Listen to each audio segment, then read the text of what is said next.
გამარჯობა ყველას მოგესალმებით ჩემს ყოველკვირეულ თათბირში კარგახანია თქვენთან არ მქონია შეხება ბევრი კითხვა დაგროვდა ძალიან დიდი მადლობა ყველა თითოეული თქვენი წერილისთვის და მომართვისთვის ხაზზე ვარ და ვეცდები რომ ყველაფერს გავცე პასუხი დავიწყოთ იქიდან პატარა პაუზა გამომივიდა იმიტომ რომ ადრეც ვთქვი მაქვს აღებული ვალდებულება რომ დავასრულო წიგნი ინგლისურ ენაზე საერთაშორისო სამართალში რუსეთის დამოკიდებულება საერთაშორისო სამართლის მიმართ ეს არის საჭირო როტო საკითხი საკმაოდ სერიოზული მრავალი გამოკვლევა არსებობს ამ თემაზე და ვინ დაწერს ამ წიგნს ისე კარგად როგორც ქართველი მეცნიერი ეს კონტრაქტი არის საერთაშორისო გამომცემელთან დიდ გამომცემელთან ქვია ედვარდ ელგარი და აუცილებლად უნდა ჩავაბარო ვისაც დაუწერია რაიმე ნაშრომი ეცოდინება რომ ამას ყოველთვის ჭირდება ხოლმე ძალიან დაფიქრებული სერიოზული კონცენტრირებული მუშაობა გარკვეული პერიოდის განმავლობაში ამიტომ მიწევს ხოლმე სწორედ ასე შრომა ეს ჭირდება კვლევას აუცილებლად როგორც კი წიგნს ჩავაბარებ აუცილებლად მას აქვე გავაკეთებ პრეზენტაციას მოვყვები ჩემ შეხედულებებს ჩემ არგუმენტს როგორც ეძახიან საერთაშორისო სამართალში ამასთან დაკავშირებით ეხლა მიმდინარე თემები დღეს არის კარგი დღე ნიკო მოგესალმები ესე იგი იმ გაგებით რომ ჩემ მიუხედავად იმისა რომ ეხლა შეიძლება შუადღე არის შუადღე ხდება ბევრი ხალხი არ უყურებდეს ამ ლაივს მაგრამ ნუ გაგვიკვირდება იმიტომ რომ მე დღის განმავლობაში როდესაც მე ვავრცელებ მას უკვე პატარ-პატარა მონაკვეთებად ძალიან ბევრი ნახვა აქვს ხოლმე და მუდმივად 2-3 მილიონი ნახვა აქვს ჩემ სოციალურ ქსელს ეს თქვენი დამსახურება იმიტომ რომ გაინტერესებთ თემები რაზეც ჩვენ მე ვსაუბრობ ამიტომ მადლობა ასევე ისიც მინდა ვთქვა თქვენ შეამჩნევდით ერთი განსაკუთრებით ერთი პარტია რომელიც ახლა იქმნება იმდენი ფულადი რესურსი აქვს რომ ესე იგი ტელევიზიიდან არ ჩამოდის ორივე ოპოზიციურ ტელევიზიაში როგორც ჩანს უზრუნველყოფილია დაფინანსება და ეს ადამიანი ნულოვანი ცნობადობით ნულოვანი რეიტინგით ძალიან არა განსხვავებული საუბრით არ ჩამოდის ტელევიზიიდან გიკვირთ კიდევაც წერთ მე ვკითხულობ რომ რატო არის ეს კაცი ასე ხშირად ტელევიზორში მაშინ როდესაც მათ შეხვედრებს რო შეხედავთ 15 კაცს თანამშრომელს თუ აგროვებს მხოლოდ ეს მნიშვნელოვანია და ეს ეხება სწორედ ფინანსური რესურსების თემას დიდი მადლობა თქვენი მხარდაჭერისთვის დიდი მადლობა ჩემ Facebook-ს რომ ავრცელებ დიდი მადლობა რომ მიყურებთ ეს არის ჩემი არხი ყველანაირი ოლიგარქიული მხარდაჭერის გარეშე დამოუკიდებელი აზრი სხვებისგან განსხვავებით ადრეც თქვი ბიძინა ივანიშვილის ამოცანა იყო გაენადგურებინა ის მოცემულობა რომელიც შეიქმნა 20-24 წელს ეს მოცემულობა იყო რომ ოპოზიციამ გაიმარჯვა ჭრელმა ოპოზიციამ ყველამ ვიღავით შიგნით ასეთი ისეთი რა გინდოდა სულოდა გულო ყველაფერს აარჩევდი და ეს აღარ უნდა დაეშვა ეს მოცემულობა ერთი მოცემულობა უნდა გაენადგურებინა და ამის გარდა მან თვითონვე განაცხადა რომ მე შევქნიომე თვითონ ახალ პარტიებსო გვაცადეთო გახსოვთ ეს ინტერვიუ ოქტომბრის 2024 წლის ანუ აი ამ ფინანსებით რომელიც ღმერთმა იცის საიდან მოიძებნება და იმდენია რომ ხალხი ტელევიზორიდან არ ჩამოდის უცნობი ადამიანები მე არ გულისხმობ ხალხს ნახეთ აუხსნით ტელევიზია არის ყველაფერთან ერთად კომერციული საშუალება ანუ ტელევიზიამ მის პატრონს უნდა მოუტანოს მოგება და შემოსავალი გასაგებია ანუ იქ დადის ხალხი და პატიჟებენ მე პატიჟებენ ყველგან პროპაგანდისტული არხების გარდა ჩემთვის დაკეტილია იმედი რუსთავი 2 და საზოგადოებრივი მაუწყებელი დაკეტილია იქიდან გამომდინარე რომ მათ ძალიან კარგად იციან ჩემი მაღალი რეიტინგი ეს ცალსახა და რეიტინგი კონკრეტულად იმ საკითხების გამო რომელზეც მე ვსაუბრობ და ამაზე გეტყვით და ამიტომ ამ არხებზე მე არ მიშვებენ, არც მაჩვენებენ აბსოლუტურად ამ მოგესალმებით. არ მაჩვენებენ და აქეთკენ ოპოზიციურ ტელევიზიებზე პატიჟებენ, მადლიერი ვარ ძალიან და ეს იმიტომ რომ თან მას აქვს ყურებადობა. ყურებადობა თუ არა გაქვს, წესით შენ ეხლა კი შეიძლება დაგპატიჟონ ისეთ დროს, შუადღეს საღამოს, როდესაც შუადღეს, კვირას, შაბათს, როდესაც არ ჭირდება, მეტად უფრო იაფია სატელევიზიო დრო.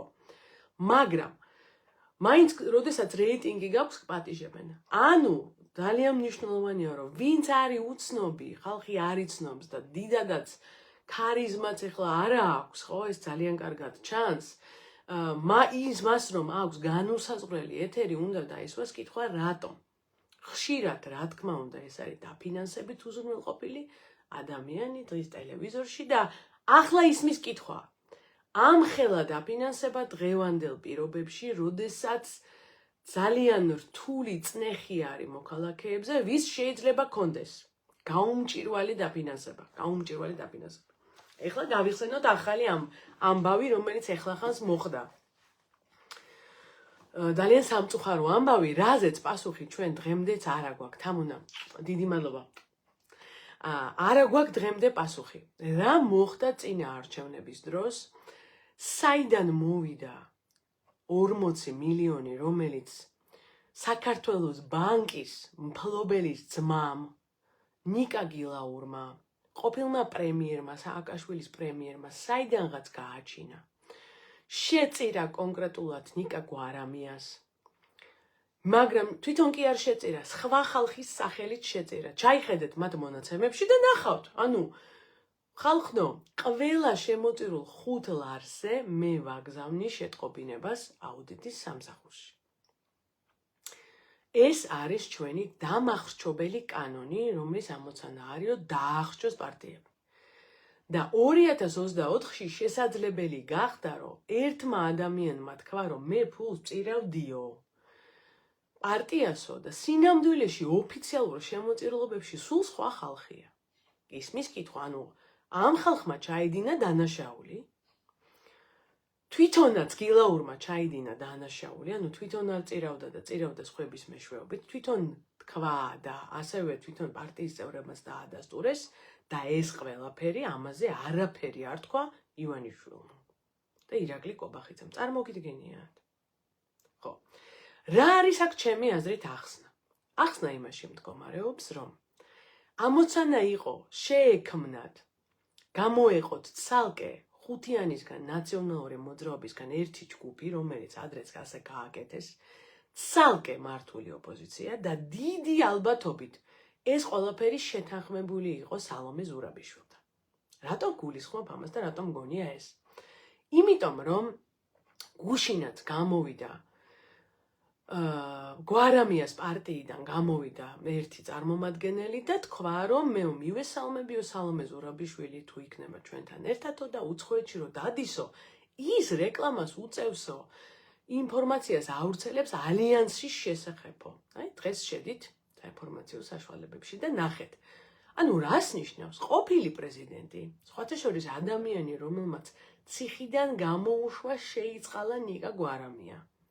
არჩევნებამდე 1 წლით ადრე. შემდეგ გვარამია აკეთებს პარტიას. შემდეგ თურმე დღეს გამონდა ის უცხოეთში დადის და დადიოდა სალომე ზურაბიშვილი, რომ გაუწიოს რეკლამა ალიანს. ეს მე რა კონკრეტულ წყაროს ვეღრდნობი. მე ისედაც ამაზე ეჭვი მქონდა, საერთოდ მე მეგონა და მგონია, რომ საბოლოო ჯამში ნამდვილად სალომე ზურაბიშვილი აღმოჩნდება გვარამიასთან. და თავიდან ბოლომდე ის რაც მოხდა 20-24 წელს, რომ სალომე ზურაბიშვილმა ჩაება პროტესტში, მაგრამ ჩემი წინადადება არ გაითვალისწინა 29 დეკემბრის და ბოლომდე არ იბრძოლა. ორბელიანის სასახლიდან მშვიდად გამოვიდა, ჩემოდანი ჩაალაგა და ზოგადადაც პროტესტი მიანავლა. ეს მისი პასუხისგებლობაა. ყოველ კვირას გამოდის და ამბობს, ახლა ვიგებთ, ახლა ვიმარჯვებთ, ამ სკრინებს დავდებ მე მოგვიანებით. ესე იგი 2 წელია ადამიანი ამას ამბობს. ეს აბსოლუტურად უპასუხისგებლობაა, მაგრამ მთავარია აქ არის გეგმა. და ეს გეგმა არის როგორც ჩანს ეს ტანდემი, რომ სალომე ზურაბიშვილი გამოუშვა გვარამია და ეხმარება გვარამიას თავიდანაც და ახლაც ეს თვითონვე დაადასტურეს მათ. ხო, ეხლა დღევანდელ დღეს რომ დაუბრუნდეთ. ასევე მთავარი თემა არის ქუჩაზე არსებული ვითარება, ავარიები, საგზაო შემთხვევები, ჯარიმები და ჩხრეკები. ხალხო, თქვენგან მომდის ძალიან ბევრი შეტყობინება. ჯარიმებთან დაკავშირებით. ჩვენი ხალხი არის შეწუხებული. ჯარიმები არის ადამიანები იხრჩობიან ჯარიმებით და ამის პარალელურად, ნახეთ, ამის პარალელურად ქუჩაში კატასტროფული მდგომარეობაა უკაცრავად საგზაო მოძრაობასთან დაკავშირებით. როგორ არის ეს ორი ერთად? პირველი კვარტალის განმავლობაში 92 ადამიანი დაიღუპა ქუჩებზე. ხო, ავარია დღე არ გავა რომ ავარია არ ხდებოდეს და მე ვარ ერთადერთი პოლიტიკოსი, ერთადერთი აქტიური პოლიტიკოსი, რომელიც ამ თემაზე და ზოგადად საზოგადოებრივ საკითხებზე საუბრობს. ანუ იმ საქმეს აკეთებს, რაც ჭირდება პოლიტიკოსს. სხვები ამას არ აკეთებენ. როგორ არის ეს? როგორ არის რომ ჩვენ გვახჩობენ ჯარიმებით ერთ მხარეს და მეორე მხარეს კატასტროფული ვითარება არის გზებზე. როგორ არის და ჩვენ გვმართავს არაკომპეტენტური ხალხი. არაკომპეტენტური ხალხი თან რომელსაც კატასტროფულად ჭირდება ფულის შეგროვება ბიუჯეტში. ძალიან ჭირდება ფულის ამოღება. უცხოეთიდან ფული ბიუჯეტში აღარ შემოდის, ინვესტიციები აქ აღარ იდება. ახალი ქარხნები არაფერი არ იხსნება, ამიტომ ბიუჯეტში ფული არ არის, საგარეო ვალი იზრდება, ჩვენი შვილების ვალი იზრდება, აქედან მომდინარეობს ჯარიმები ერთის მხრივ. მაგრამ რახან გვმართავენ იდიოტები, ამიტომ არ გვარდება ის პრობლემა, რაც არის საგზაო მოძრაობის პრობლემა. ეს ერთმანეთთან ვერ გვარდება, იმიტომ რომ გვმართავს ხალხი, რომელსაც კომპეტენცია არ აქვს. არ აქვს. ეს არის პრობლემა. და მე დარწმუნებული ვარ, თქვენ ძალიან შეწუხებული ხართ გზებზე არსებული ვითარებით. ჩემი ხელისუფლების დროს სამ თვეში მაჩვენებლებს არ გამოასწორებს შინაგან საქმეთა მინისტრი, ის მიდის სახლში. სამ თვეში ვხედავ, რომ სტატისტიკა საგზაო შემთხვევების არ უმჯობესდება და ხალხი გზებზე იხოცება ისევ ისე, ეს ადამიანი მიდის სახლში, არა ქვედა თანამდებობაზე, არა იმერეთში, არა გორში, არამედ სახლში.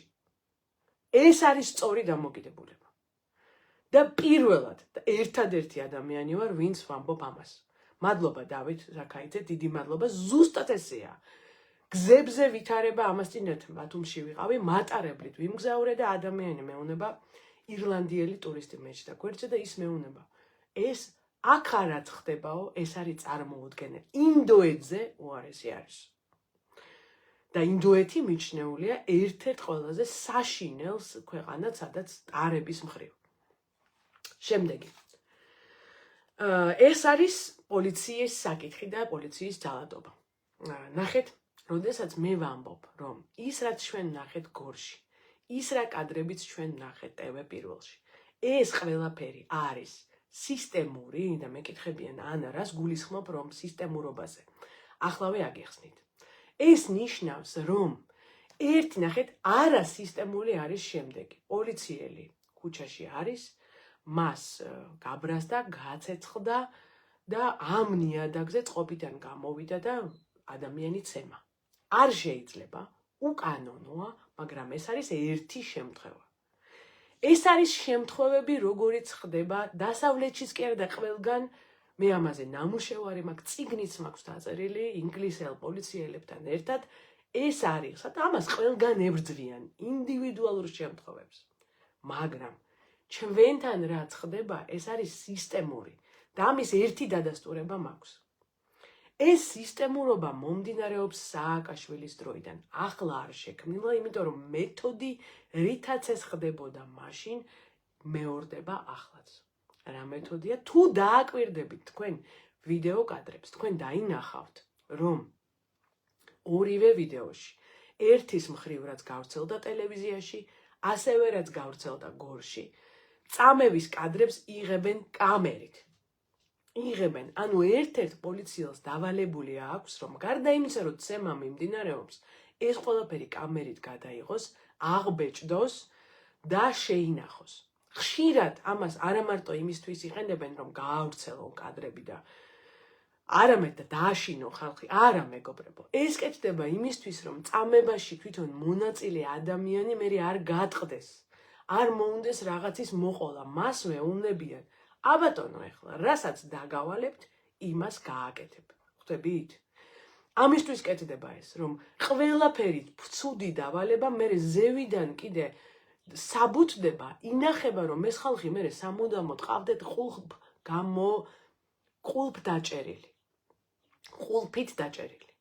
ახლა რატო ვამბობ, რომ ეს სისტემა ძველია და არ უყვართ ნაციონალებს, მეგობრებო, მესმის, რომ არ გიყვართ. კარგი, რამდენიმე რაღაცა კარგიც მოხდა წინა ხელისუფლების დროს, მაგრამ ამაზე ჩვენ ღიად უნდა ვისაუბროთ. მის ქვეშ შედება, ხალიჩის ქვეშ შედება არ გამოვა. ვინც არ უნდა გამოდიოდეს ახლა ნიანგის ცრემლებით და ტიროდეს, აი მეგობრებო, საწყალი ბაჭო ახალაია.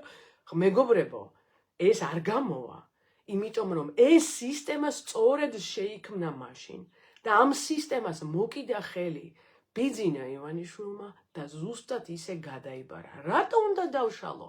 რეფორმები რატო უნდა გავაკეთო? მოსამართლეთა სასამართლოს რეფორმა რატო უნდა გავაკეთო? ავდგები და გამოვიყენებ ამას საჭემოდ. აი ეს მოხდა ყველა იმ ადამიანის სამწუხაროდ, ვინცაც უნდოდა, რომ ახალი სისტემა შექმნილიყო და გაგვეტარებინა რეფორმები. და აი ეს ჩაწერა, გახსოვთ, ეს ადრეც იყო, ეს სისტემა ზუსტად ასე არის, როცა ვლაპარაკობ მოსამართლეთა კლანზე, სწორედ ამას გულისხმობ, რომ მოსამართლეების დროსაც ზუსტად ასე იყო, რომ ინახავდნენ ერთმანეთზე კომპრომატს, რომ შემდეგ ისინი ემართათ. ამაზეც წერ წიგნს, ძალიან კარგი წიგნი მაქვს აგერ სამხრეთ აფრიკიდან ამ თემაზე, აი ფანტასტიკური წიგნი, სხვათა შორის თუ ვინმეს გინდათ რომ წიგნები ითხოვოთ ჩემგან, მე მაქვს დიდი ბიბლიოთეკა, სიამოვნებით გათხოვებთ, საერთაშორისო ბევრი სახელმძღვანელო და ნაშრომი მაქვს, რომელიც საქართველოში არ იშოვება, აქ მთავრობებზე არა, სხვაგანაც მაქვს ბევრი. ნახეთ, აი ეს წიგნი არის იმაზე, რაც მოხდა სასამართლოში სამხრეთ აფრიკაში, არ არის დიდი, ასეთ ის დაწერა, საქართველოზე ამას ვწერ, იმიტომ რომ იგივეა და საერთაშორისო თვალსაზრისით ეს უნდა იცოდნენ სხვებმა მკვლევარებმა, როგორ შეიძლება რომ მოხვიდე იმ იდეით, რომ სასამართლოს დაშლი და სამართლიანობას და კანონიერებას შექმნი და არაფერი არ გააკეთო კი არა და გაუარესო. შენ საბატონოდ გქონდეს ეს ყველაფერი გამოყენებული. აი ეს იყო სისტემა, კომპრომატებით მართვა. ეს გრძელდება. ამას მოუვლით ძალიან სერიოზული რეფორმით შინაგან საქმეთა სამინისტროსი, რომელსაც მე გავაკეთებ და რომლის გეგმას წარგიდგენთ განსახილველად. ეს სისტემა უნდა თავის სასამართლოიანა უნდა დაინგრეს და ახალი სამართლიანი სისტემა უნდა აშენდეს. სხვათა შორის, აი ხა დღეს კრავაი ჩემი შვილი სანამ ბაღში წავიდო და დილას რაღაცას მეკითხებოდა ჩემს სამსახურზე და მეუნებოდი ხა რა უნდა უთხრა ლექტორობა რა არის და ვეუბნები რომ კანონებს ხსნი მეთქი. კანონი რა არისო? ვეუბნები, აი კანონი არის წესები მეთქი. ვინ როგორ უნდა მოიქცეს თქო და უირა კარგიაო, იმიტომ რომ იცის პატარა ბავშვმაც იცის რომ წესი კანონის წინაშე ყველა იყოს თანასწორი და კანონი კანონობდეს ძალიან მნიშვნელოვანია. ბავშვებმა ძალიან კარგად იციან ეს. ხო? ამიტომ შემდეგი საკითხი, შსს რეფორმა, ამ სიტუაციის დანგრევა და რეფორმის გაკეთება. ეს არის მეორე თემა, შემდეგი თემა, რაც მინდოდა მეთქვა თქვენთან. შემდეგ ძალიან სერიოზული საკითხი, ეს არის ფასები და ფასების ხალხნო. ფასების თემა. ჩემი იდეა, მთელი გეგმა მაქვს, როგორ უნდა მოწესრიგდეს ფასების საკითხი. ნახეთ, ფასების საკითხი ვერ მოწესრიგდება ვერავით არის კომპიუტერული პროგრამით. აი ესე იგი, წარმოგიდგენიათ, ვინ ცხოვრობს, ვინ მართავს ჩვენ ქვეყანას, რომ სოციალურად დაუცველ ხალხს ზუსტადად რომელსაც აწუხებს რომ ფასები საყოფაცხოვრებო პროდუქტებზე არის მაღალი. ამ ხალხს ეუბნებიან ადეკითო თქვენო კომპიუტერულ პროგრამაში შეამოწმეთო რომელ სუპერმარკეტში უფრო იაფიაო მაკარონიო, ვერმიშელიო, ზეთიო. წარმოგიდგენიათ დაცინვა. ანუ ადამიანს რომელსაც კომპიუტერი არ აქვს, უამრავი კვლევაა ჩვენი ბავშვების უმეტესობას ციფრული უფსკული ჩვენ საზოგადოებაში ძალიან დიდია. დასავლეთში ამას ეძახიან ციფრული უფსკული. Digital divide. ანუ სხვაობა ვის აქვს კომპიუტერი და მე რა შესაძლებლობებია აძლევს კომპიუტერი და მობილური, თანამედროვე მობილური და ვის არ აქვს. წარმოგიდგენიათ? და ძალიან ბევრი კვლევაა ჩვენ ბავშვებზე, სადაც ჩანს, რომ ციფრული უფსკული ჩვენ ქვეყანაში ძალიან ღრმა არის. ძალიან დიდია სხვაობა იმ ხალხს ბავშვებს შორის, რომელსაც აქვს ლეპტოპი და აქვს თანამედროვე ტელეფონი საქმისთვის და იმ ხალხს შორის, რომელსაც ეს ბავშვებს შორის, რომლებსაც არ აქვს. ისინი ასეთ ჩამორჩებიან. ხო, სხვაობა უზიდეს ბევრი კვლევა ამასთან დაკავშირებით.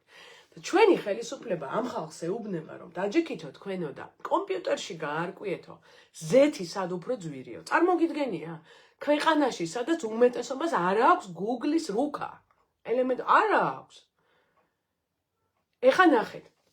ჩემი ინიციატივა, აი უცებ რაც უნდა მოხდეს, ბევრი რამ უნდა მოხდეს, მაგრამ უცებ რაც უნდა მოხდეს ფასებთან დაკავშირებით, ეს არის ორმაგი ფასები. მით უმეტეს ტურისტული სეზონის დროს. განსხვავებული ფასები.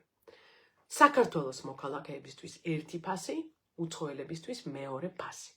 მაგალითად, იუსტიციის სახლი, სერვისი, საქართველოს მოქალაქისთვის ერთი ფასი, უცხოელისთვის მეორე ფასი. არ შეიძლება, რომ განათლების მოწმობა საქართველოს მოქალაქესთვის და უცხოელისთვის იყოს ერთი და იგივე. გინდა რომ ბიუჯეტს შემოსავალი კონდეს. გინდა რომ შენ შვილს აჭამო და შენ ქვეყანას აჭამო ტურიზმით. მაშინ მომიკელი მე ფასი. მე უნდა მქონდეს სიმბოლური ფასი და იმას აქვს შესაძლებლობა რომ გადაიხადოს მეტი და იმან გადაიხადოს ეგ ფასი. ეს მიღებულია ძალიან ბევრ ადგილას. ახლა ვიღაცები შემოვიდნენ და რო უყვართ იარლიყების მიწებება, დაიწყეს რომ ეს დისკრიმინაცია, ჩემო საყვარელო ხალხო. თუ ვინმე მიცის, რას ნიშნავს დისკრიმინაცია, რას ნიშნავს კანონი, რას ნიშნავს კანონის წინაშე თანასწორობა, ეს ვარ მე. და გარწმუნებთ, რომ არასოდეს არ შემეშლება, არასოდეს ეჭვი არ შეგებაროთ. არასოდეს არ შემეშლება ეს სხვაობა. ამიტომ არავითარი დისკრიმინაცია, რა თქმა უნდა, ეს არ არის. არავითარი დისკრიმინაცია და დაჩაგვრა უცხოელის მოქალაქისა განსხვავებული ფასები არ არის. იმიტომ რომ ის იმიტოა მოქალაქე, რომ სწორედაც ამ ტერიტორიაზე განსხვავდება. წარმოიდგინეთ, აი ემიგრანტებს მიმართავ. თქვენ რა, ყველა იგივე უფლება გაქვთ, რაც ადგილობრივ მოქალაქეს იტალიაში, საფრანგეთში, ამერიკაში? რა თქმა უნდა, არა. მოქალაქეობის არსი სწორედ ის არის, რომ შენ უფრო მეტი უფლებები გაქვს შენ ტერიტორიაზე. ამიტომ ეს პრობლემა არ არის, რა თქმა უნდა, ეს იარლიყების მიკერება არის ჩვენთან მოდაში და ჩემო ვინც მე მისმენს, მე მინდა გითხრათ, რომ ყურადღებით ვიმოქმედოთ. ნუ აყვებით იარლიყებს, ნუ აყვებით იმას, რაც არ ხდება ინტერნეტში. ნუ აყვებით იმ სიბინძურეს, რასაც აუცილებლად ჩემს მიმართ არის ხოლმე ვრცელდება, ხან რას მიგონებენ, ხან რას სასწაულია. ფასკუნჯი ვარ ნამდვილი, იმათ რო გითხო. ნამდვილი ფასკუნჯი ვარ. ხო და შესაბამისად, ყველაფერი გადავამოწმოთ, ჩემთან გადაამოწმეთ, ან გადაამოწმეთ ისეთ ადგილას, სადაც არ არის ფეიკი, რომ ჭკუით და გონებით უნდა ვმართოთ ჩვენი ქვეყანა. არა აღდგინებით და არა რაღაცა ემოციებით, რომლითაც მე ადამიანები ადვილად მიმართებით. ზოგადად, ეს ხო ვიცით. და ბოლო, დიდი მადლობა ყველა ჩემ შემომწირველს და მხარდამჭერს. ამან მომცა საშუალება რამდენ ელემენტარული გადაადგილების ქალაქში, შეხვედრების გამართვის რეგიონში გასვლის, ამან ძალიან სერიოზული საშუალება მომცა და კიდევ ერთხელ მოგიწოდებთ ახლა ამის სისტემასაც გავაკეთებ შემოწირულობის რომ ჩვენ საქმიანობას მხარი დაუჭიროთ. შევძლოთ ლაივების გაშვება, პარტიის წევრები გაგაცნოთ, ვიდეოები გაგაცნოთ, ამას ყველაფერს ჭირდება თანამშრომლები, ბუნებრივია და ეს მხოლოდ თქვენი მხარდაჭერით მოხდება.